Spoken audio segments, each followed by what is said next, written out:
Welcome to Andy D. Cole's podcast. Please like, share and subscribe. Welcome to Andy D. Cole's podcast. Press like and subscribe. Welcome to Andy D. Codes.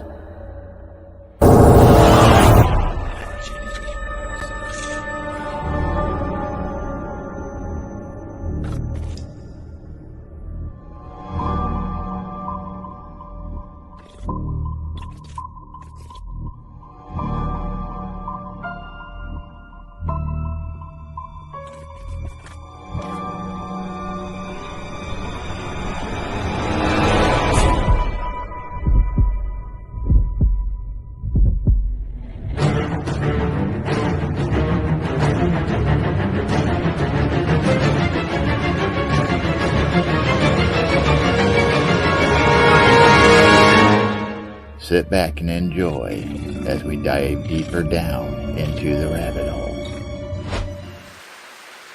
and into the unknown.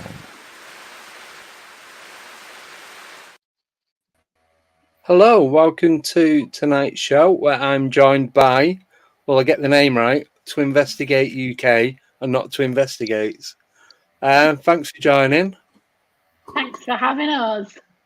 Yeah, you're very welcome.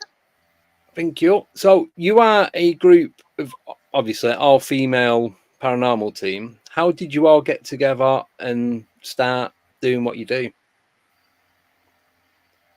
Who wants to take that one then? I was waiting to see who jumped and got the bait then. I'll do part of it and someone else can finish it. So Go on. me, Sarah and Ada, we all sort of knew each other through playgroup. We went to nursery together. Yeah. We went to secondary school together and we were quite good friends then. We were like the weird ones in school, the witchy weird ones who used to take books out on witchcraft and the paranormal at the library. And we sort of went our separate ways a bit. And then a couple of years later, we got reunited again and we sort of sparked up that paranormal enjoyment, our love for it again, our hobby. And we started getting together, the three of us. And I met Toni in, when did I meet you now? A couple of years ago, wasn't it?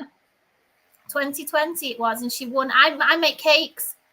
And she won a raffle for one of my cakes on the page. And as I was talking to her to organise this raffle win, we realised we were both pregnant and we were both due at the same time. Right. So it just sort of went from there. And then Toni's love for the paranormal and our love, we got together as a four of us. And I introduced Toni to the others. Yeah. Yeah. And we were quite quick. It was quite quick, wasn't it, getting together as a paranormal team? We officially grouped together in like May, June. So we've not actually been together as a team for that long, really, have we? No. Oh, so not even 6 months yet then? No, not at all. We you went somewhere, didn't you, Emma? You went to my haunted hotel, and then you had told us about it, and then we decided to go back, and then we did a few more visits elsewhere in other places, and we thought, do you know what? Let's just film this, and here we are. Mm-hmm. Why not? So I'm guessing you enjoy it. Oh yeah, absolutely. Oh yeah. We've got a really busy month this month. Nearly every weekend we're away doing something. Yeah. I know we are all the time, aren't we? But we do a lot of podcasting at the minute, don't we? We do a lot of that rather than investigations. So we're here, there and everywhere doing that. Speaking mainly. Yep. Nothing wrong with that. That's the thing though, because if you're new to it, you want to get your name out there so people know who you are and what you do. Yeah. And I think that's one of the hardest things. Yeah, it is. We do a lot of like networking, don't we? We get to know people and we just kind of, because our channel isn't massive, but we know a lot of people because we talk, we chat. Yeah. We like to communicate with everyone. So yeah. No, it does take a while to get the channel going. So where I am now, this is going into its third year. But doing this, I'd say at this level, is so me doing it on my own and just getting the guests on and not really going out investigating. I've only really been doing this since January, February. Oh, really? Yeah. Yeah. But I've done it before, but most of that was like a big learning curve. Learning to edit, learning to make videos, learning how to use YouTube, putting it on just everything, building websites, the lot. It just takes time. And if you've never done it before, it's like another 5 jobs on top of the one I've already got. So now Sarah can tell you that about the editing. yeah, editing is the worst bit. Yeah, I've got about 4 backlogged to do. Yeah, out of everything I do, editing is like bottom of the list. Yeah. Yeah, Always. no, it is. I completely get it. Yeah. Right. So you sent me some pictures when you've been out on your investigations. So if I put a couple of these up and you just talk us through where you was and what you was doing. So this one's first one. Oh, wow. So this was the very first time that we went up Pendle Hill. Yeah. And we decided just to go up for a bit of a laugh, really, to be honest. Right. And to get a feel for the area and just, I don't know, scope it out. It wasn't an investigation or anything like that. It was just a bit of fun. And we climbed Pendle Hill, very appropriately dressed, as you can tell, with in the rain and the fog, and it was brilliant. And we went. It was 10 o'clock at night, wasn't it? It was really late, but we just went up, didn't we, for a bit of a sort of scope the area, get a feel for it, because we wanted to do something at Pendle Hill, but we thought we've got to climb it first. Go on. Yeah, this is where the discussion started, wasn't it, really, about filming our investigations? Yeah. It was, yeah. It was where the birthplace of Twinvestigate, really, wasn't it? Yeah. Yeah. That's where you came up with the idea for everything while you was there. Yeah, we did. We just we sat on the top of the hill at 10 o'clock in the rain and the fog on our own, and we thought, do you know what? Let's get a group together and do more things like this and film it. And it was just like it's a very spiritual place, isn't it? So it just offloaded a little bit and ended up doing this. Cool. Right. This next one. Bit nervous to see what she's submitted. That was Tatton Old Hall. That was in the room where there's supposed to be the portal, was it? In Tatton Old Hall? All right. Was it the portal room? We were filming we were just doing general sort of stock stuff, really, weren't we? But we had a bit of presenting. Yeah, now Tatton Old Hall was a really interesting one. That was one of the game changers for us. Now some buildings you go into and you get a vibe straight away. You can tell instantly what the I'm a massive stone tape theory fan. So for me, going into Tatton Old Hall, I could get all of everything was like, you could just sense something was there, couldn't you? I mean, Adi got it as well. It was just a very active place, and that was one of the only buildings that we've been to where we've instantly walked in and thought, there's definitely something in here. Like the vibe was really dark, wasn't it? Especially in the Great Hall. Yeah. Yeah. Oh yeah, I didn't get to investigate that properly. You didn't? I didn't, no. Me and Adi wandered off on our own. I ended up staying with 2 really lovely ladies. They had this homemade device that we call the Boinger. So it's like a Ouija board, but it's on a spring. And we're open to Ouija boards, but we're not really great solid believers in Ouija boards anymore. So I got sort of stuck with them, feeling too guilty to leave them. And while they went and did the Great Hall, I was just being little old polite Emma. And me and Adi were like, come on, let's go. We're gonna go and sit on our own in the dark. We got abandoned. Yeah. But when we were down there in the Great Hall, we didn't get time to investigate that enough, to be honest. But down in the Great Hall, it was we saw something sort of. We heard a noise in the corner, and me and Adi looked over and we ran because we got scared. And when we ran, because we're jumpy people, so we love it, but we do get jumpy. Yeah. And we ran over to the other side of the hall, and there was a shield behind us, a couple of shields, and we just heard this on the shield, like a little ding. All right. Oh my goodness! And that just set us off, didn't it? We were right across the room. Gone. But yeah, it was like something was playing with us and testing us, and was just like, oh, okay, did that scare you? Well, let me try this. Yep. Sorry. I forgot to put my phone on silent. Sorry about that. There's an email. At least it wasn't me. And you asked the girls if anyone, it's supposed to be you. Yeah. And you asked the girls about flirting with ghosts. I was just going to put that one up. There you go. So it's an interesting technique that works for them. Also, what do they think of orbs?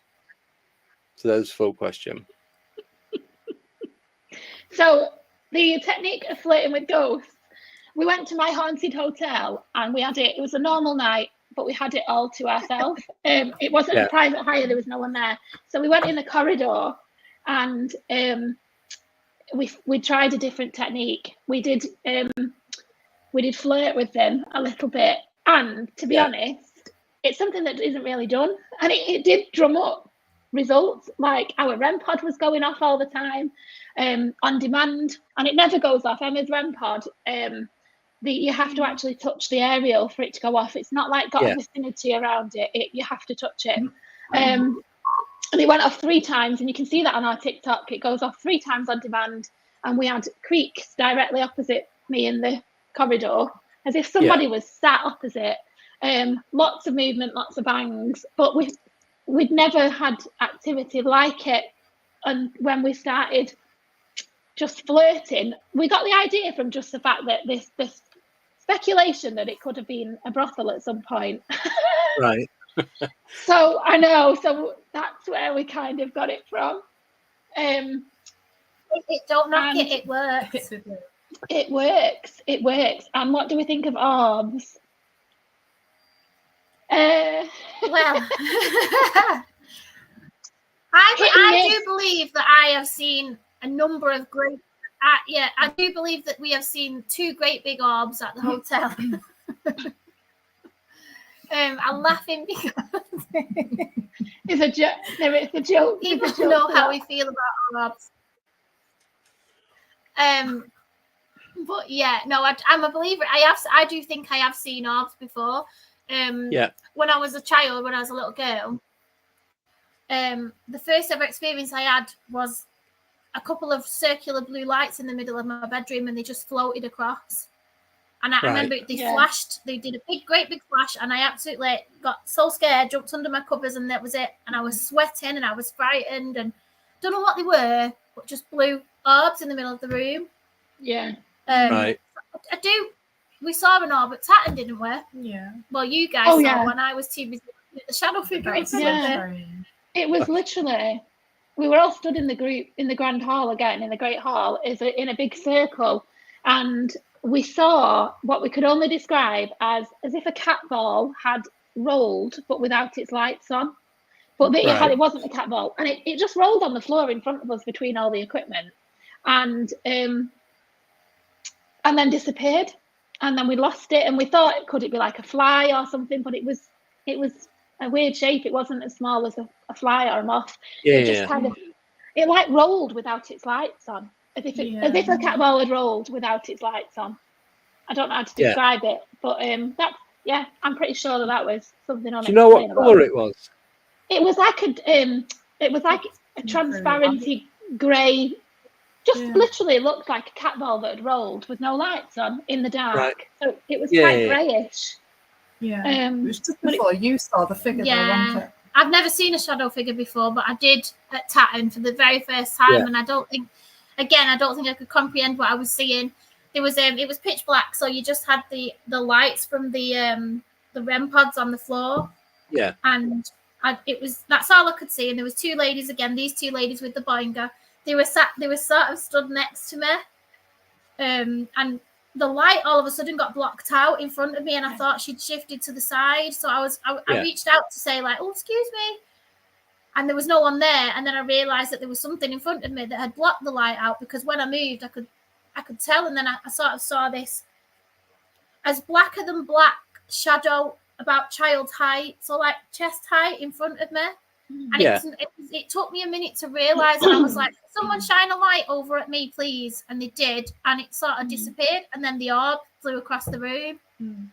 Never seen a shadow figure before, but it's the weirdest feeling, because you just suddenly realize that there's something in front of you and you can't really see it, but you can see it. Yeah. It's like, was you looking head on, or was it like in your peripheral? I was looking head on in front, like I was looking straight on at the REM pods on the floor, and it just suddenly went black. And obviously they were on the floor in front of me. I was looking down slightly, so I was like, oh, she's put her arm out or she's moved, and I realised she hadn't. And then I saw the outline of this black mass in front of me, and I panicked. And I did. I was like, what? Because I'd never seen anything like that. No. Before. Yeah, so that was really weird. I've not seen anything like that. I've not seen it, not like in person. Yeah. Have you ever been, like, when you guys have been on location, have you ever all been in the same place, but you've witnessed something, but each of you have seen something different? Oh, I don't really, we might have done, I just can't remember. There's been so many. Yeah, I don't know if we have, because we've never really had, like, there's only been one or two of us who've had, like, maybe seen something or had a shared experience, and it's been the same. We haven't really had a different account of it. No, I don't think we have. No. I can recall. That's right. I was just wondering. It's interesting though, because obviously if we had, it's obviously a perception. Yeah. Like thing, isn't it? And not just. Yeah. It's like a. Oh, a mask. Yeah. Right. I've got a couple more questions for you. This is from Ryan, and he's asking, what experiences have you had so far as a team?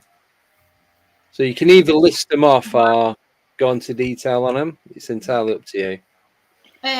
Well, I'll list a few off quickly, and then we'll go into details if someone wants to. Don't know if anyone wants to pick specific ones or. Yeah, can do.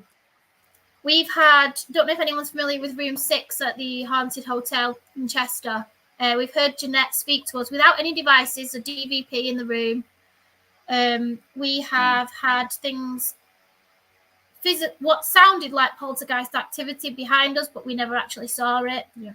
We have had the name Lucifer come through on a spirit box, very clear, not like any radio interference. We have caught a shadow figure on a live. Yeah. Help me out, girls. Any more that we've got? I'm trying to think. We've had the name touched on the leg. I've had my hair pulled. Pulled. Had the name Adam seems to follow us quite a bit, doesn't it? We tend to get that name in quite a few of our investigations.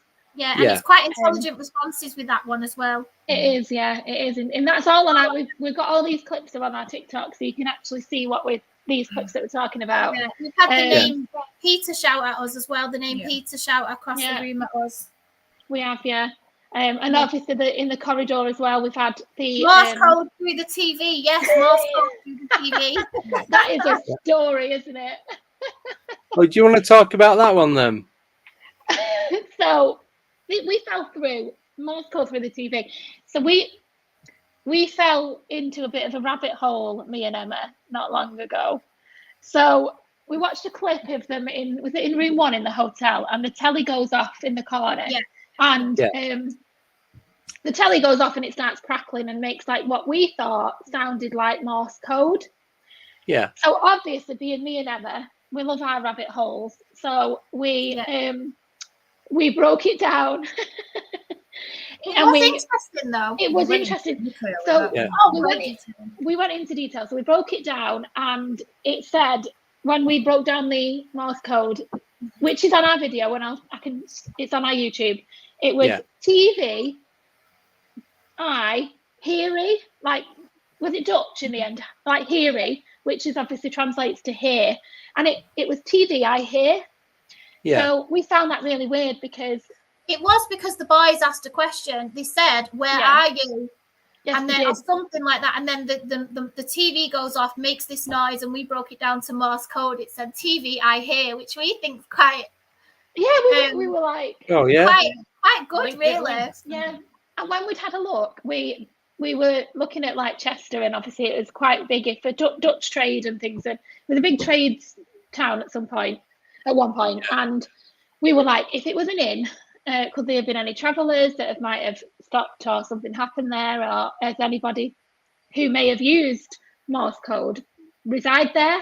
The only issue is obviously the Morse code as we heard it was not really used until like mid 1800s. So not to say that there isn't anybody who might be there, but when it was a big trades town, and everything was travelled by like sea mainly, and it was just the timelines just didn't quite add up. But there's nothing to say that somebody didn't just know Morse code and was just really weird, wasn't it? There's nothing to suggest the TV just made a funny noise and we just decoded it a little bit too much. Exactly. It could be anything. There's nothing right and nothing wrong, is there? And we don't say that it's paranormal or it's evidence, but it's just another interesting fact about one of the videos that we watched. Because we would never just jump to the fact that, this is what it says, that must be paranormal. It's just interesting, isn't it? So yeah. Now, have you got any more? The Lucifer thing on the spirit box. So at Pendle, we stayed in a 17th century cottage. Right. No sort of link at all to the Pendle witch trials, but our theory was that if we stayed in a 17th century cottage, knowing the area that we stayed in, it would have been quite very low populated area. So hopefully the cottage will have housed someone related or have a link to the trials, if it was in that time, because we don't know at what point in the 17th century that the cottage was built. Right. So we're making assumptions here, but there's obviously the Lancashire witch trials as well, which were significant, and we just hoped that somebody might have, like going back to stone tape theory, is that somebody might have been speaking about it quite a bit in that building, or a lot of passers-by, things like that. But anyway, we did an investigation that night, and our spirit box threw out the name really clear as day, Lucifer, and it spread over a fair amount of frequency. So it was like 102.7 to 103.6 or something like that. So it was a big span. Yeah. We know obviously you can get interference and bleed, and you've got, environmental factors and things to consider. And I was talking to Steve Higgins from Higgy Pop, and he was telling me all about radio and what it could and couldn't be, but he said that it was interesting.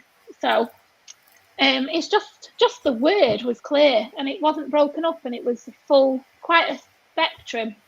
So it was just interesting that why would a radio channel, there's no local or national radio stations that fit across that whole frequency window. There are some in like the 102 and the 103, but not the full vicinity of what it covered with that word.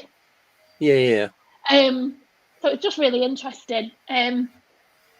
But you can see it on the TikTok, and you'll see what you make of it. I was going to say, with the TikTok, do you want to send me the link and I'll put it in the show notes, and then people can go on and follow you? Yeah. Because everything we talk about is on there. Yeah. No, cool. No, just we saying about that. I did an investigation probably about 18 months ago now. We had to acquire entrance into a cemetery because it gets shut at a certain time.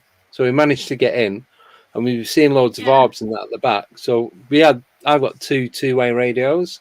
So I had one. There's a lad that worked with Nathan, he had the other one. We were stood next.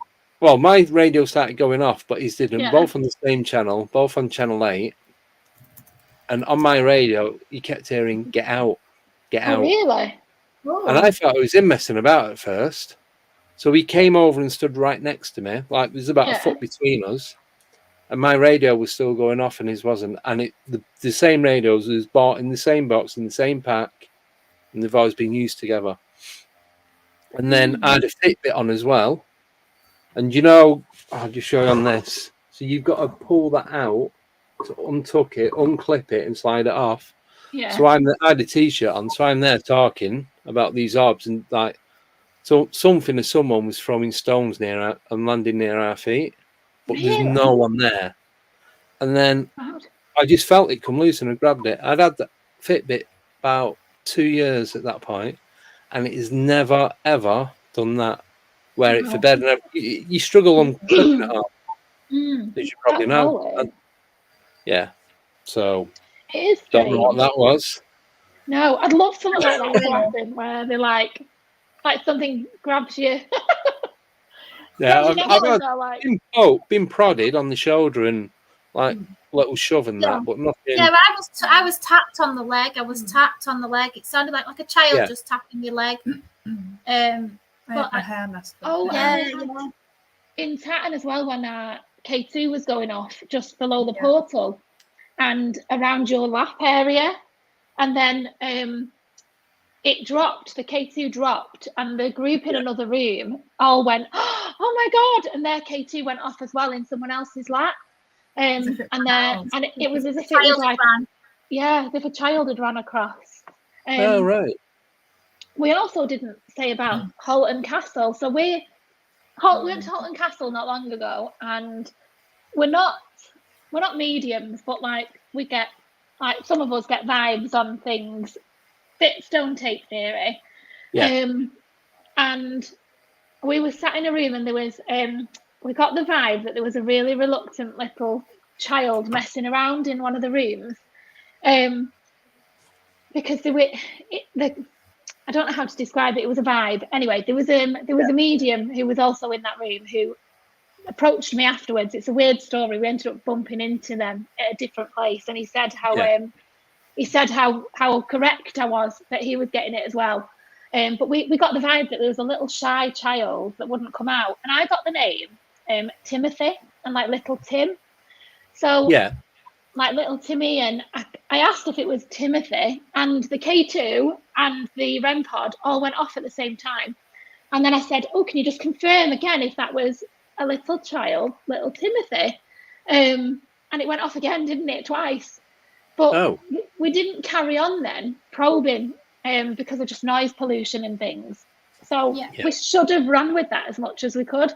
But that was a strange thing to pick up on, and we then bumped into this medium at a pub the week after, just out of pure coincidence. He realised who we were, and we were there, and said, "Oh, I remember you." And he was a medium, and he said he got exactly the same thing. So just weird little things happen, don't they, that we find. Yeah. Right, got a couple more questions for you. Next one is from Jo, the moderator, and she's asking, "Hi ladies, what's the scariest experience that ladies have had?" I'll do that one first. So mine isn't, I've had lots of scary experiences, but mine's not specific to an event happening. Mine's just how I felt at the time. I was at the hotel in room 2, haunted hotel in Chester again. I was in room 2. Don't know if anyone's been in there before. It's creepy, but sometimes it's one of the most active rooms for me.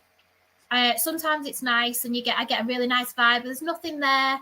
This one particular time, I'd gone on a last-minute whim with Sarah, and I just felt so dark and frightening. And there was a REM pod going off. It was moving. There was the name Peter that was shouted, and just all these things getting together at once. I was so scared. I couldn't move off the bed. Really? I really felt really, really unsettled. I was frightened. What are you laughing at? Yeah. I've just got visions of Emma in that room when she was like she was being electrocuted. She got to the chair, and she was holding the sides of the chair. The thing is, I have a REM pod, and the REM pod is on a pivot, and the pivot, it can spin around, but the REM pod I have is not like sensitive. You have to actually touch the antenna for it to go off. So he was on the table and it went off. We nudged the table. I'll hold my hands up. We did nudge the table. However, once it kept going off, it started to turn in a way that was unnatural. Accidentally, though. We nudged the table accidentally. Yeah, accidentally. Yeah. Sorry, yeah, we did. We nudged the table in fear, trying to get away from the toilet where the other REM pod was going off. And we nudged the table. So it started to sort of go off. But then as we sat down and we were trying to calm down, it was still continuing to go off. And it was turning sideways on itself. So it wasn't wobbling. It was going up and down sideways. And the camera doesn't pick it up. I can't explain it to anyone unless you were there. But that was frightening. Yeah, it was. It was. Yeah. It was horrible. I don't think I've had. Have you ever been like scared? Well, Tony's always scared. Everything. Tony's always like petrified at you in the corner. No, but I'm the only one that can go live on my own. Yeah, that's true. I'll give you that. Yeah. But yeah, I don't think I've had like the scariest experience. Probably just. I don't know. Probably the thing at Tatton when we had the little clink on the back of her. Yeah, it's how you feel. It's how you feel at the time, isn't it? It was if you feel vulnerable. I had a hum down my ear. I had like a hum down my ear. Yeah, you did. So have you, quick question before we go for a break. Have you ever gone into, whether you've been out investigating or just general day to day, have you ever walked into a building or a house or anything and just got the worst feeling ever and you've had to turn around and come straight back out again? In a pub, but not.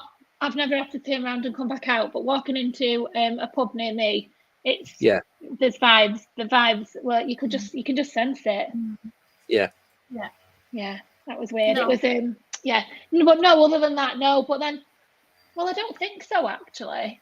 The vibes I tend to get are like when we walk into certain places that we go, you can tell whether it's a welcoming vibe or quite a dark vibe, but never anything that's made me go like, oh God, no.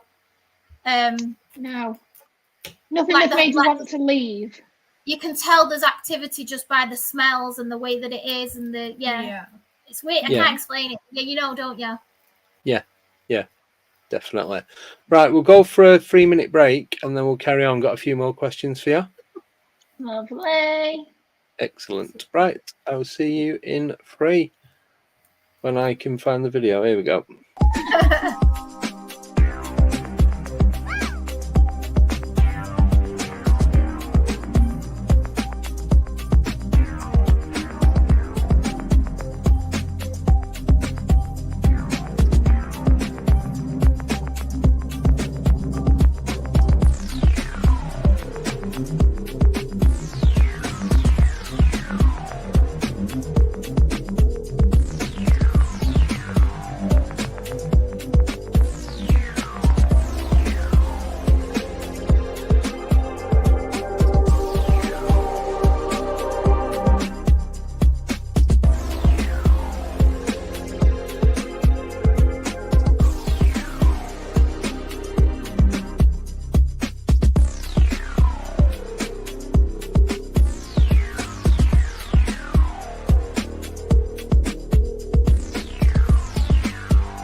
8, 7, 6, 5, 4, 3, 2, 1, 0.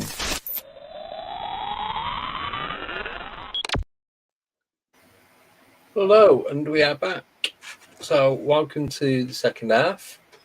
Right, a couple more questions for you. I'm not going to do them in any particular order, but I'll do this one from Blue Shift. And he's saying, do you stop taking sugar a couple of days before an investigation?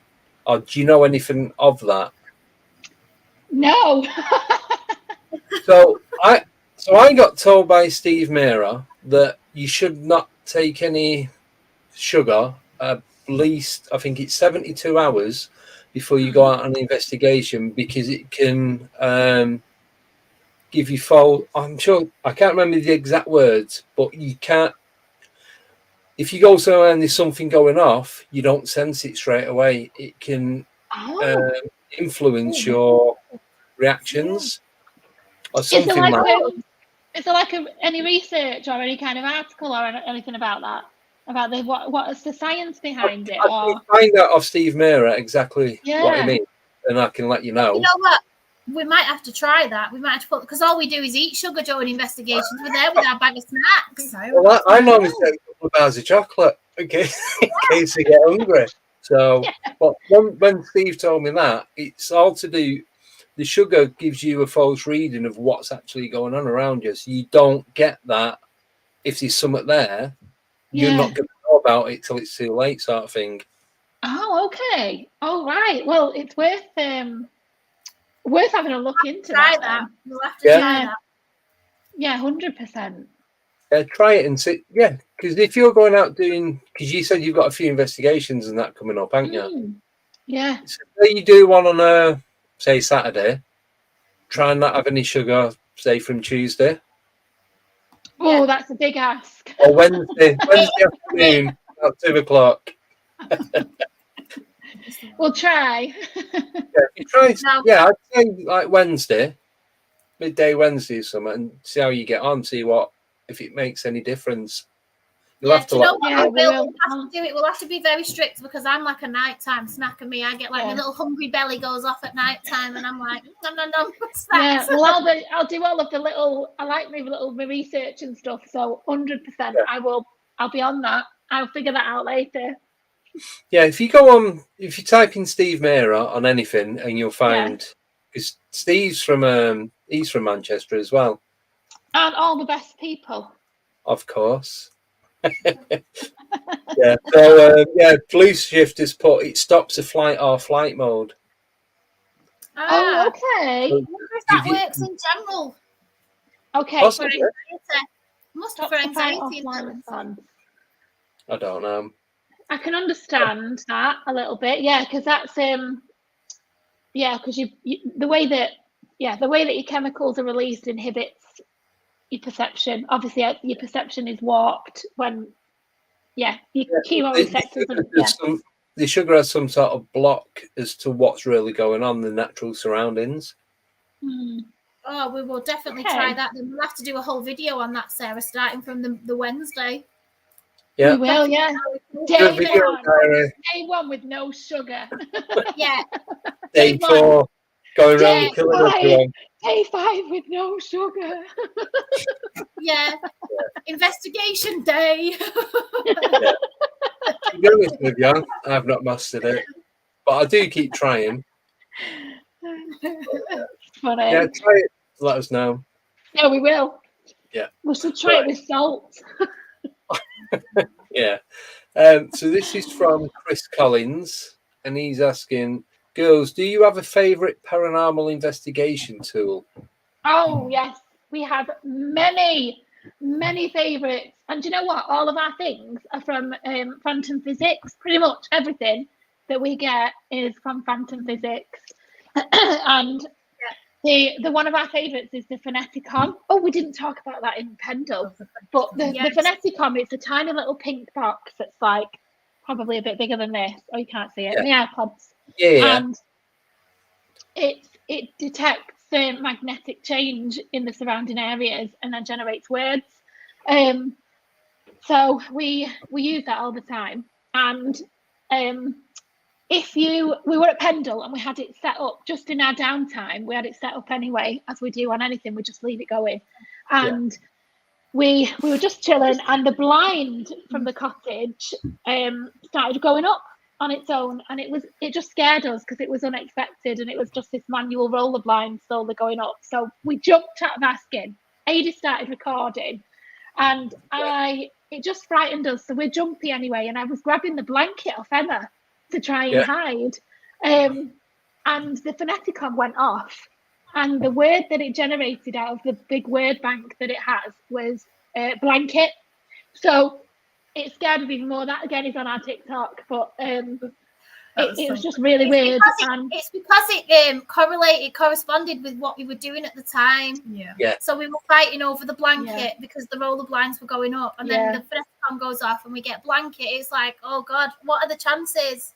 Yeah, I know, it was weird. And then we've got a lot of so Phantom Physics, it turns things into like REM pods and things like that. So we've got a couple of REM pods from Phantom Physics, haven't we? And we've got like a little gramophone that goes off, lots of sensors. And we do, he has what's it called? The big long strip. It's just the big long like motion tracker. Yeah, it's like a big infrared tracker that it detects something. We just call it the lengthy wire, don't we? Yeah. But we roll it out down the corridor, which was a great opportunity when we were in that corridor. As you can tell, we're very scientific with our tools. You know, the boinger, the lengthy wire, very scientific. The beeper. So is it like a laser? Does it give out a red light? And then if anything crosses it? Yeah. It's an infrared laser in it. It sort of it's an infrared sensor that detects if there's something above it as it goes down the wire, like this big long wire, and if there's something that is down the corridor, the sensor will detect it and then will shine a light on the wire where it is. Right. So it just tracks really. He's got a really good one. He's got a temperature tracker as well, hasn't he? That we really want. We're going to put that to use on our next investigation, which is likely going to be the hotel again. We're definitely putting that to use. Yeah, definitely. But we get everything from Phantom Physics. Is really good. He's fabulous. Where are they based? They're based in Chester, aren't they? They're UK based, and they're on Etsy as well. So we're always we'll have to send you the details and the link, because we do actually have like an affiliation, like this. What do you call it? Like a sponsorship type thing with him. Like we just kind of work together, don't we? Really? Yeah. So he lets us use equipment and test it out, and we get all of our stuff from him, and if anything's broken, we send it his way. But yeah, he is really good though. He's really, really good. So definitely, if you want anything, Phantom Physics is. Does he make it all himself? He does. Yeah. He's really talented. Yeah. He is. Yeah. No, yeah, if you send me the links, I'll put them all up. I'll put it on the website as well if you want. Yeah, absolutely, yeah. Right. Right, here we go. So this is similar to the question that I've just asked you, but I'll put it through anyways. It's from Joe. What equipment does the girls take with them, and which do they think works the best for them? So whether that's as a group or individually. Well, we have the standard REM pods and spirit boxes. They're our staples and EMFs, and I have got a spirit box that's my favorite at the minute. It's just what's it called? It's a very basic Appy Droid on Etsy again, sort of spirit box. But I'm currently getting waiting for a Faraday pouch to arrive to sort of block out any radio interference, so that because we have had good results with it, I think a Faraday pouch will go really well to sort of back up our. Yeah, definitely. We do need it. Yeah. You need to make sure there's no interference there at all, don't you? Absolutely. And I do think I love a spirit box. I don't know why. I think it's sometimes it's the atmosphere. Yeah, and put a bit of brown noise as well. We like a bit of brown noise in the room. Yeah. But generally, although you can have all this equipment, but one of the best things is your organic your knocks and your bangs and your whistles and your DVP and stuff like that. That just blows it out of the park for me when you get something organic that's not generated by any tool or anything like that. Look, we were sat there that time in room 2, weren't we, at the hotel, and we just sort of said, "Is there anybody there?" And we had a Peter. That name just shouted, and they couldn't find out where it was coming from. It wasn't coming from the street. It wasn't in the rooms. There was only us in. So it was very. It was organic, and I like that kind of stuff. Yeah. Have you tried tracking the names Peter and Adam to see if it's any relevance to any of you? Well, Peter, I couldn't find anything with Adam. Yeah, no, we couldn't find anything where we were for the name Adam.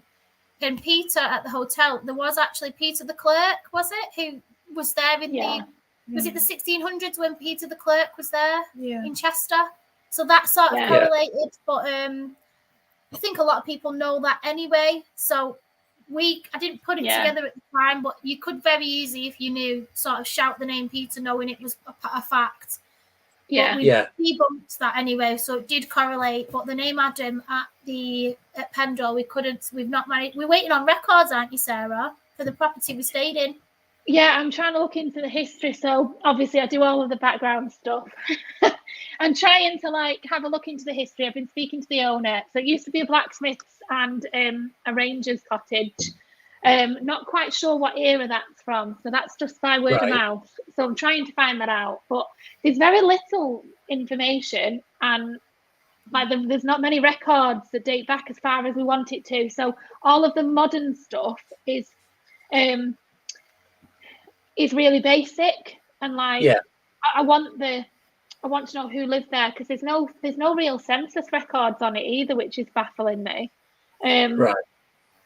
But I'm really trying to dig out the information on this cottage, and I just can't find anything. So I am in talks with the archives, and someone's helping me to dig it out, but can't find anything. No, just have to keep trying, and up, fingers crossed, you'll get some answers somewhere. Yeah, I hope so. I mean, just helps back things up, doesn't it?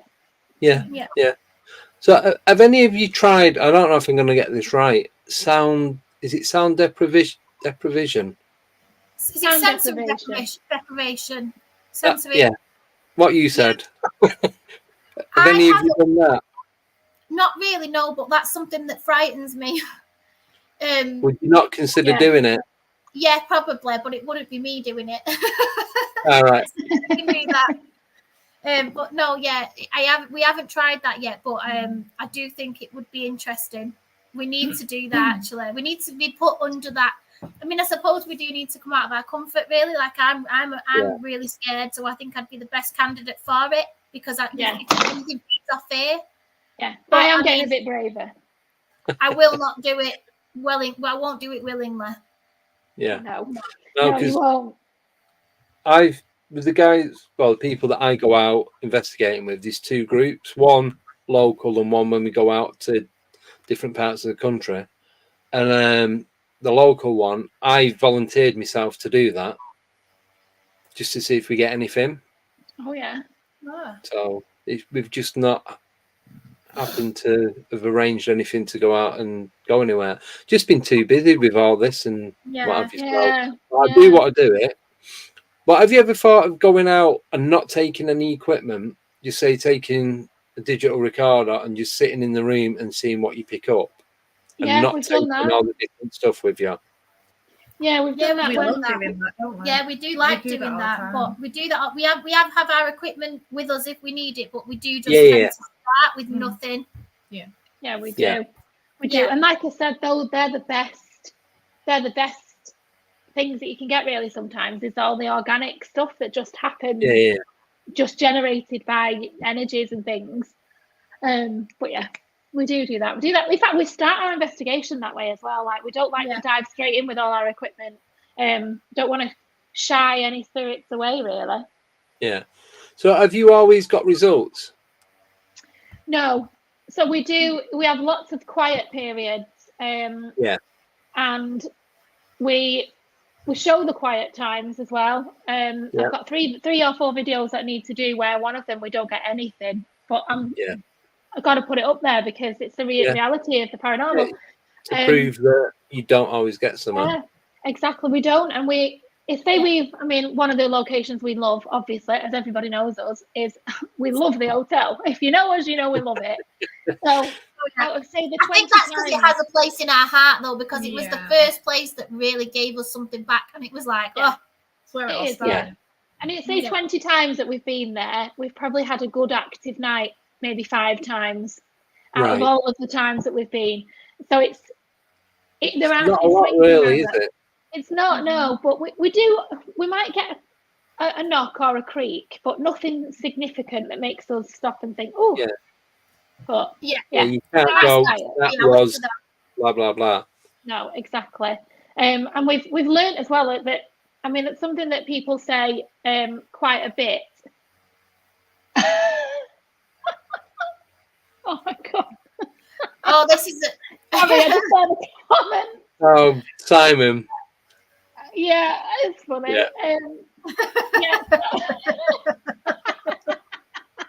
Don't. So anyway, what was I saying? I mean, look how far we've come, my baby. Oh. Yeah. And what was I just saying? Then I got really distracted. About the hotel. The hotel. I can't remember what I was saying. Out of the active nights. Oh yeah, it's not a big percentage. You've been there 20 times, so a quarter of when you've been, you've got activity. The rest of the time. Oh yeah, you said about you're gonna put it out even though there's nothing on there. Yeah, that's what we're saying as well. Is that we've learned over the time that if people say things like, if scare us and then we'll go away, scare us and we'll leave you alone, like give us something, give us an activity and we'll leave you alone. And actually you're losing their trust. So if you then get some activity and you don't leave, they're not going to trust you again. They're not, these spirits are not going to give you anything. So we've learned that, and since we stopped doing things like that and sort of false promises and things, then we've managed to get a lot more activity, haven't we? Because we don't lie about it, do we? We don't. No, there's no point though, is there? We can't trick them, no. No. But have you ever just gone there and just sat and not done anything, not asked any questions, and just waited for the phenomena to come to you? Yeah. Do you know what? I am. Without saying a word, if we just spent the night there as a normal night without doing any investigating and just see if anything comes up, I'd like to do that. Yeah, just sit there and listen. Just listen organically to the building. But one of the things that we would love to do is when we hire somewhere privately is we just sit there in the silence, because that's what you want. I don't like it if you go somewhere and you've got someone going in big groups where there's noise pollution, and someone will say, give us a knock if you're there. And then the next thing, before they finish that sentence, somebody's saying, are you a female? Yeah. Like there's no gap. Yeah. You need to give them time, because if it's a long-winded patient thing, isn't it, when you investigate? You've got to have patience. You've got to have that time, give them that time, because we don't understand them. We don't know how long it takes them to process what we're asking. Like we don't want to overwhelm them, because it might be really difficult for them. So if we keep saying things like, give us this, give us that, one after the other, make a noise, make a bang, like just give them time to process what they want, what we're saying, basically. So that's one thing that I'm a big fan of, is silence is golden. Sometimes you get the best results in the silence.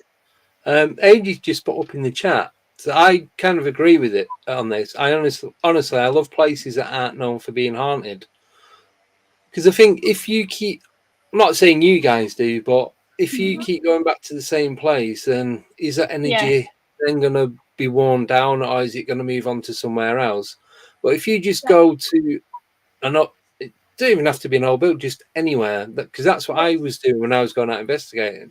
I wouldn't go looking at what was going on there before. I like to go in blind and not have a clue what's there. You've got any preconceptions then of what you're going to encounter. So if you get something, it's a bonus. If you don't, you don't. Yeah, but we did that with Pendle. That was Pendle, Yeah, it was, We went in completely blind, didn't we? But no, I don't. We don't like to look at places. I do think if we go somewhere often enough, it does. We know we kind of have expectations that are set, and then when we don't meet those expectations, or we don't, I don't know, we tend to find the same thing again and again. So it does get a little bit boring, shall we say? But yeah, totally get that. But so. Right. Well, I'll try and remember what I was going to ask you. I'll put the next question up.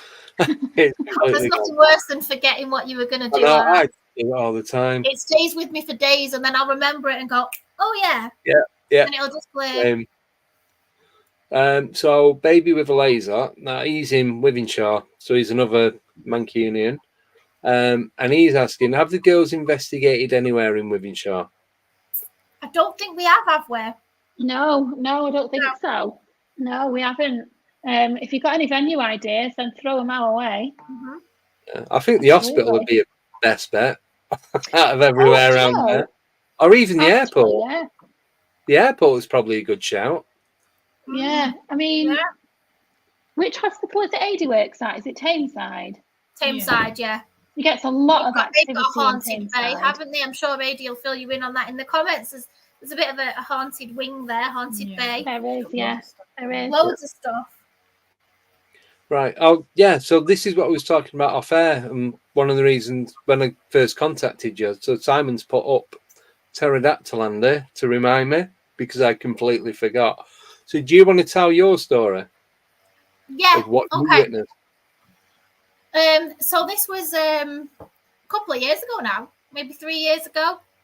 I was in a caravan in Fleetwood with the kids on a family holiday, and I'd just woken up at 1 o'clock in the morning. It's clear skies.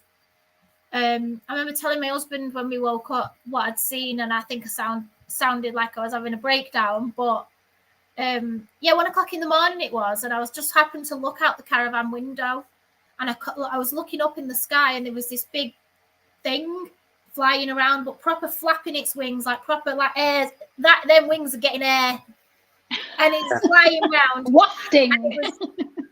It was very white, so I thought it was a seagull. I was like, "That's a seagull, that surely." But then my brain sort of thought, "No, it's too big to be a seagull." It looked like it was almost glowing. It was white. It must have been reflecting off something, but it was flying in and out of the clouds, and the way that it was soaring. Like, I can't explain the way that it was soaring in and out of the clouds, and it was just gliding, and then and as I was staring, my phone was next to me, but I never thought to grab my phone. I'd never seen this. This is well before I was even considered anything paranormal. Yeah. And I remember getting my phone afterwards and thinking, why the hell did I not just record that? Because my brain sort of, when you see something like that strange, your brain can't. Yeah, you're trying to work out what it is you're looking at. And by the time you realise, it's gone. And it was flying round, and I remember thinking, oh my God, and I stared at it, and then I got a little bit scared, and I saw it fly off, and it flew round again and just off into the sky, and it was absolutely massive. I mean, the wingspan must have been, the way that the wings were, they weren't like seagull flaps. It was proper big. That's why I do this, because it's like proper big wings. Wafts, Emma, wafts. Yeah, so I'll put that image up, the one that looked like the one I'd seen. Was it the first one or the second one? Can you remember? I'll put both up. It was similar to that, yeah, but it was slightly a lot brighter than that. Yeah, both of them really. Yeah, the wings were like that, and it was huge. So how big do you reckon the wingspan was on it? I don't really know, because I'm a bit rubbish with like things like that. But I just know that it was. I just know it was big. It's. I don't know. I could tell by the way it was gliding and flying that it was big. Yeah. Imagine a dragon flying through the sky. Well, that was the thing when I see mine. I convinced myself I'd seen a dragon, and that was it. And like years later, when I found them pictures, that I realised what it actually was that I was looking at. But I reckon the one I'd seen easily about 15, 16 foot wingspan, and then head to toe or beak to tail was about 24 foot. Oh wow! Yeah. So, yeah. It is Definitely, very it weird. was definitely strange. I've not seen any. I didn't really look into it anymore, but it definitely, with being next to the sea, I immediately was like, oh, it's a seagull, must be a seagull. But I can't see it being. It was massive, and I won't be able to tell anyone, convince anyone until because they didn't see it. Yeah. But yeah. Because it threw me that it wasn't flapping its wings. Yeah. Yeah. And see, the first. Yeah. Sorry. Go on. I know that's all. I'm just saying, see, mine did. All right. Because the first person that I spoke to about, I did an interview with, and not she was on his show the other week, was Craig Bryant, Paranormal Podcast. Oh, yeah. We've just done him. Yeah, we've just done him. Yeah. They pop up, all the ones that are following that. And I was chatting to him about it, and he was saying that a lot of them, they're getting a thermal drift. So they don't have to flap the wings and just fly, just glide through it all. So.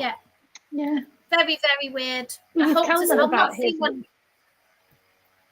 I've not seen one again yet, but no. Hopefully, I'll see something just as strange at one point.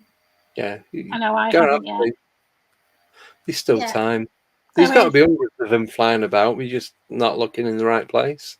I know it's just sort of, and sometimes our brain perceives it differently, don't they? What's the effect called that they were talking about with the UAPs with Minicon?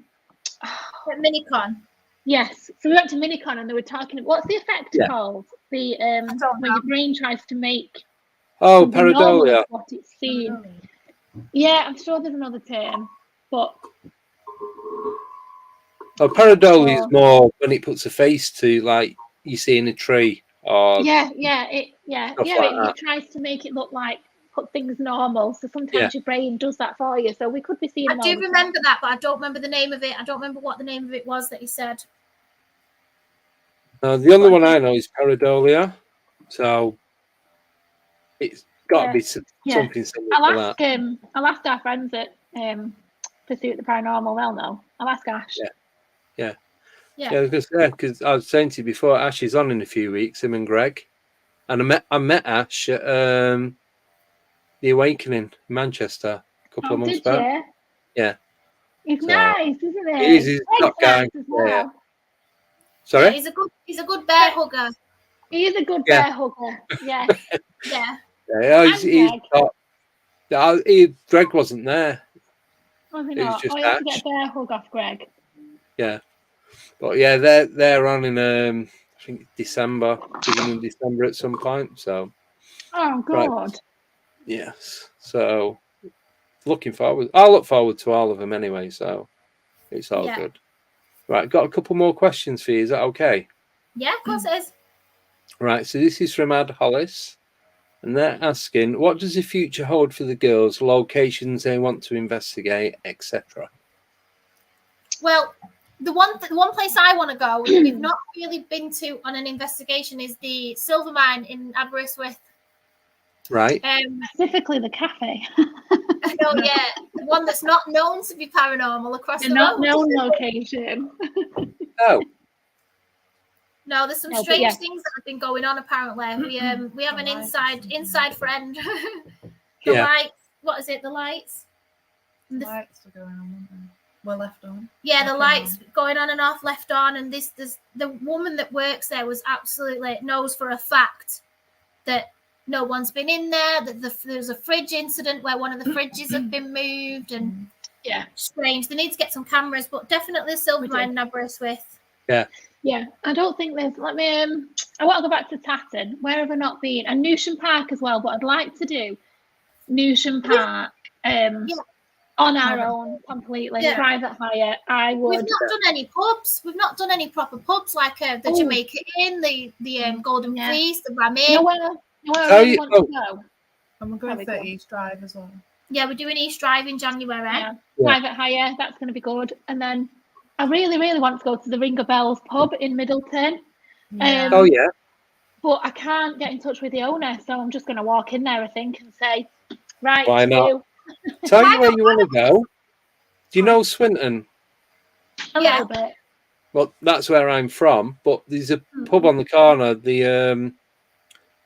Oh, can't remember the name. It's one of the most haunted pubs in England. It's right on the corner opposite the church and the Civic Hall. They've changed the name of it. That's why I can't remember it. I should know. I used to go in every weekend. Used to live there pretty much. What was it called? The Bull? Was it the Bull? Bull's Head? Sounds about right for a British pub. I think it's called the Church. It's called the Church Inn now. And my mate's mum used to work there, and she used to say there's all like people trying to push. Felt like someone was trying to push her downstairs and grabbing her out. You get that a lot in pubs, don't you? Where people say that they feel like they're getting pushed down the stairs. I've noticed that it's specifically in pubs. I don't know why. I don't know why we don't jump in the car one night, Sarah, and just turn up at Ringer Bells. Yeah, have you tried Brannigan's as well in town? No, but I think I've heard about that. Have you heard about that? I'm sure I have. It rings a bell. It rings a bell. Yeah, because they've got a clock tower, and right up on the top floor is where all the activity is supposed to happen. It was on. I don't know if it is most haunted or someone, but it's been on TV, and that is one of the most haunted pubs. Yeah. Oh no, wait. See, I got in touch with the Coliseum in Oldham before. It shut down now. They closed it off, but I did actually. I emailed them just after they'd shut it down to say if before it got demolished, could we go in and do an investigation? Because Most Haunted went there as well, but they said no. I was gutted. I was absolutely dead because there's one place I would have liked to always have gone. Yeah. So are you big on doing cemeteries and stuff like that? We've never really done one, but I would do one respectfully. But I would do one. What would you do? Southern Cemetery off the Parkway in Fallowfield. You're on mute, Sarah. Yeah, I was going to say Sarah's talking, but she's on mute. Sorry, my AirPod died, so I think that's why. Yeah, absolutely, I would go Southern Cemetery. Yeah, I would, 100%. Yeah, isn't it? Yeah, definitely. I think we've got family there, haven't we? At Southern. We have, yeah. I know there's a few famous people buried there as well. Yeah, definitely. Well, we will go. I always feel like it's a bit. I feel a bit disrespectful in a cemetery, but I bet you get quite a bit. Do you know where I would like to go? Which again, I don't want to feel disrespectful. Is sort of in a crematorium or an old crematorium or somewhere that used to be somewhere like an old morgue or something like that. Yeah, you've got Agecroft. Who? Sorry, what? Agecroft Cemetery. I don't know if I've heard that one. It's near Elam in the Eye. And you go down as though you're going towards Herzl. They've got an old building. They've got an old church in there that's you can gain access, but you can't, if you know what I mean. Yeah. As soon as you drive in, it's like literally right in front of you. You can't miss it. It's about 100 foot tall, and I think that was either the old chapel or the crematorium. I'm not sure, but it's because I've got family in there, and from as far back as I can remember, that building's never been used. So it's been shut for quite a while. Abandoned locations. We need to get a list together of these places because I quite like doing the urbex type stuff as well. But it's just with the urbex community, you have got you can't. It's very respectful. Well, the locations are well kept, so you've got to be careful on where you put the addresses and things like. You don't want to get them trashed or ruined, even though these locations are abandoned. It's sort of there are special forums and websites for people who do urbexing and investigations to know and find how to get them, how to gain access. Well, do you know? So I just tell you quickly before I forget. Sorry to speak over you. The underground city in town in Manchester. Yeah. You know where the entrance is? Yeah, is it the little grid next to the food court somewhere near there? No, do you know you go down Deansgate and you've got the Thingy Cinema. You go past the square and all that, keep going down towards the Hilton Hotel. Yeah. And you've got the car park right at the end. I think we used to skate there. There's a little multi-story car park where the cinema and all that is. Is it the ADC or something? Yeah, I know what you mean. You go in that car park where the archway is, and there's a grid there, but there's a ladder. Then you've got to drop about 5-6 foot, but you can get in. How do you get out? You don't. Same way. I know, But there are other ways in and out, but that's one way you can actually get in and out. I tell you what was really and interesting. it's not illegal. And it's what, sorry? It's not illegal because it's all open. Oh. Yeah. Well, that's something. I'd love to do it, but I couldn't. I always say us 4 females on our own. I just wouldn't be confident doing anything like that. We'd have to bring a big team and men with us. We'll be all right. It's okay. We'll be all right. Do you know where it was interesting? We went at the weekend to one of it. Well, to Ash. It was Ash, wasn't it? Yeah. It was Ash. I went to his flat where he lives, and under his flat, there's like multiple outbuildings that are in the basement of this flat. So it's really weird, and things. We caught a breath on camera, so that's going on our TikTok later. But I won't reveal the location, but it's basically, it's as if there were some outbuildings that once stood, and they've just built this whole old house. I don't know if it's Victorian era, but they built it over the top of these old houses that it's really weird. It's like you've got old mantelpieces, and it looks like a street, doesn't it? Yeah. It does. And what I'll do is, if anyone wants to follow us on the page, I will put the pictures up from that investigation in the basement. And I'll just show you the pictures, but we're going to go back there, aren't we, to properly film it? Yes. Yeah. No, I think I know what you mean, because Ash did tell me roughly where he lived, so I know. Yeah, it's weird. Everyone will be piling around his house. I know they will. Yeah, I mean, have you been in his basement yet? No, like I said, I only met him at You did. Well, the Awakening. Get in his basement. Yeah, as long as I can get back out. No, but we all went. We'd only met him once. No, we'd not even met him once. We did a live with him, and then we were in his basement. He made us an offer. He made us an offer we couldn't refuse, and we were there. Yeah. Well, what more could you want? Well, he did have to. He did it. We did say we'd only come to your basement if you got us some pizza. And he did. There you go. And he did. Yeah, he is a top guy, isn't he? He really is. Yeah.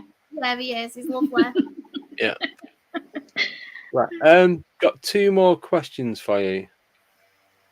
So this is again from Blue Shift, and he's asking, do any of you practice or dabble or study the occult?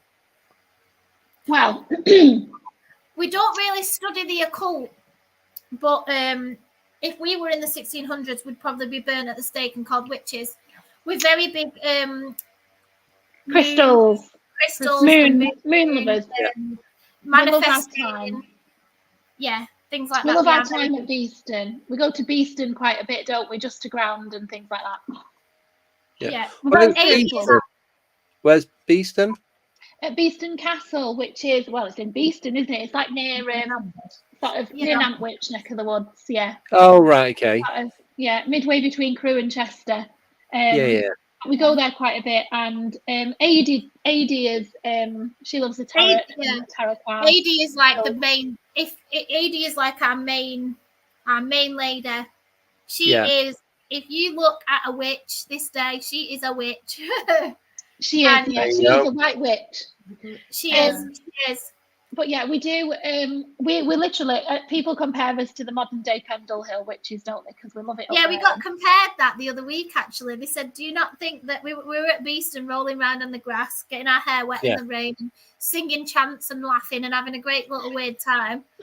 And we were told that this is probably, we're like the modern day Pendle witches. This is probably what they were, just crazy little girls, women. Yeah. I was just gonna. We're just mad, aren't we? Well, some of them were quite young, weren't they? Like just like we were just mad doing our own thing, and because we weren't following the norm, they were called witches. Yeah. And they were killed. Pretty much. Have you ever fancied going to Salem in Massachusetts? Yeah. Yes. Absolutely. 100%. Yeah. I actually got the chance to go, so I went, and it is really eerie. Is Just it walking. really? It's not a big place, No. and just walking around, and it's like it's hard to explain unless you've been. Is it a bit surreal? Yeah, it's busy. Like there's people about and there's cars going past and buses and all that. But at the same time, it's really quiet. And the two things don't add up. Yeah. I'd like to go. There's a lot of places that I'd like to go in America. So one of them being just the generic Area 51. And just because I'd like to say I've been. Yeah. I am interested in all that. And there's a few, the Conjuring House, there's a lot of bad things said about that place. But again, I'd like to go to see for myself. Yeah. Yeah, that's it. Personal experience, isn't it? Right. I've got one more question for you from Joe. And she's asking, if the girls could go anywhere in the UK to investigate, where would it be and why? Oh, I think mine's East Drive, but we are going anyway in January just because it's supposed to be one of the most terrifying, horrific, negative poltergeists in the world. So we're only an hour away. I would like to go. Airfield in Shrewsbury. I've never been there. Yeah. I've not been there, but I'd like to go. Where's that, sorry? The airfield in Shrewsbury. Oh, I've not heard of that. Is this the yeah, I think I know where you mean actually. And I'd like to do the hospital, is it? Bronigar. Yeah. I'd quite like to go to, I want to go to the Golden Fleece, but what I would really like to do is go to none of the well-known locations. I want people who genuinely have like real horror stories about like their house. I'd love to go to a real haunted house. I'd like to do all the typical, stereotypical media type. Oh, this like all the locations that people go and visit on a weekend. I'd like to do all them, as well as all the little old lady down the street who says that her great granddad comes and sees her at night. I'd like to go and do everything like that. Yeah, I would definitely. And like sort of old like air raid shelters and things like that. That's just or specifically as well buildings that were used as hospitals in the war. Yeah, so, the thing is as well, the UK. I think the UK in general has a lot of genuine paranormal locations. I think America it's slightly commercialized. It's slightly a bit more dramatic. Over here, it feels a bit more real. We've got so much more history over here, though, haven't we? Yeah. It's like nicknames just put in the chat. Nearly everywhere you go in the UK, there's that much history and paranormal that, well, she says we're lucky. Depends what you get when you go there. But there's a place in Northampton called Dallapre Abbey, and that was used in, I think it's 1463 1400s during the Civil War with Oliver Cromwell and that, and it was used by nuns as a hospital. So they're supposed to be. I've been there, and I was sat there and was just chatting, doing a live stream, and I could see somebody in my peripheral, but every time I turned, they weren't there. Then I'd turn again, and I'd see him on that side, but I couldn't make out exactly what it was or who it was. Yeah, that is strange. I'd like to do that's the similar experiences people talk about with the Queen Mary in America. You know, the docked ship. Yeah. Yes. I'd love to go there. People see people from their periphery all the time there, and figures and crying, and I'd love to do all that typical American road trip style thing. What about a lighthouse? Have you ever thought of doing a lighthouse? Oh, do you know I haven't? No, I haven't. I wouldn't know where to start. No. I only know of one, and that's in Hunstanton. I don't know any more in the UK. It's the only one I've ever seen. I don't know where there are any, to be honest. But yeah, that'd be interesting. Yeah, I can't really think of. I'd like to go to unknown places that are not sold ticketed, that are not ticketed. Yeah. But yeah. So, I've just asked that, haven't I, from Joe? Where would you go and investigate and why? Yeah. So, have you got anything else that you want to add before we finish off? I don't think so. I don't think so. I think it's been another good chat that's pretty much covered at most bases. Yeah. Yeah. It has. Just going back to the haunted pubs, I'll just mention really quickly. Again, that Greg and Ash's book for the haunted paranormal stuff.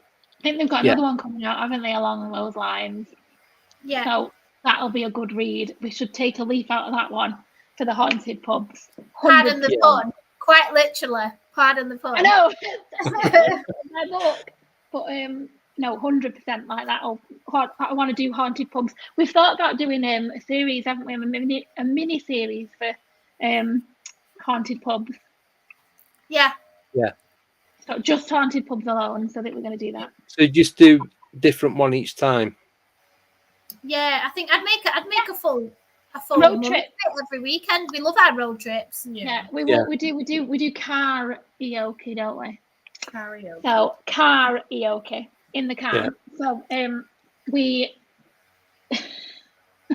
we do karaoke all the time in the car. So we'll do a road trip. We think we're going to do a series, not just the paranormal side, but literally all of like the in-between bits as well. So you get to see a little bit about us. Because one thing we're guilty of is we are a bundle of fun, aren't we, girls? And I think we need to bring some friends along, though. If we were to do that, we'd have to bring some friends. We've got one friend called Adrian, and he's an absolute mental case in the best way. And I'm sure that he would love to join us on a little road trip. He's just like us. We should get a few people together and all do it. Yeah, definitely we will do. And we need to show our personalities as well, because it'll be really fun. But haunted pubs is definitely on our list. Excellent. Yeah. Right. Well, I think that's it then for tonight. So thank you all for coming on. It's a shame Adi had to go, but it's just how it goes sometimes, isn't it? At least she stayed in the chat, so it wasn't too bad. We knew it might be a bit hit and miss with us all having young kids. We're just lucky that we were able to get ours settled. And Adi, unfortunately, and hopefully can join us next time. Yeah, definitely. Well, you are going to be the first ones on the 24-hour paranormal live cast. Well, that'll be from there. It'll just be downhill for me because I do not know how you're going to do that. Obviously, I keep thinking about it. It's like, why did he? I was just sat one day and just thought, do you know what? It'd be fun to do a 24-hour one. That's such a good idea. Now idea. I've planned it. It's like, I don't think it's going to be that much fun. Do you know what? I'd love to be. I'd love to be the first ones and the last ones. Sort of go, hi, my name's Andy, and this is the first one, and then you could film yourself at the end going, hi, my name's Andy, and this is the last one, and compare the two. Yeah, could be. It's like that thing, isn't it? Hi, I'm Andy, and this is my first drink of the night. Yeah. Hi, I'm Andy, and this is my last drink of the night.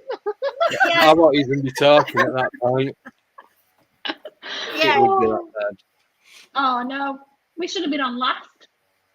Well, I actually had an idea about something. So if you guys can stay on, when we end this, and just have a quick chat and see what you think. Yeah. Is that all right? Yeah. Excellent. Right. So we're going to end this now. I'm back on tomorrow with Albert Rosales. He's going to be talking about all different types of humanoids around the world. And then I'm back on again on Friday with Michael Kopf, Cal Ridley, and Michelle Gray, all at 8 o'clock. So see you guys tomorrow. Thanks again for everyone coming on. Have a wonderful 24 hours. Well, what? 22 and a half hours now, something in it. Something like that, anyway. Yeah. I don't know. So anyway, I'll see you tomorrow at 8 o'clock. Thanks, everyone. Thank you, everyone listening on podcast. And see you shortly. Thanks for having us on. Again. Bye-bye. See you later.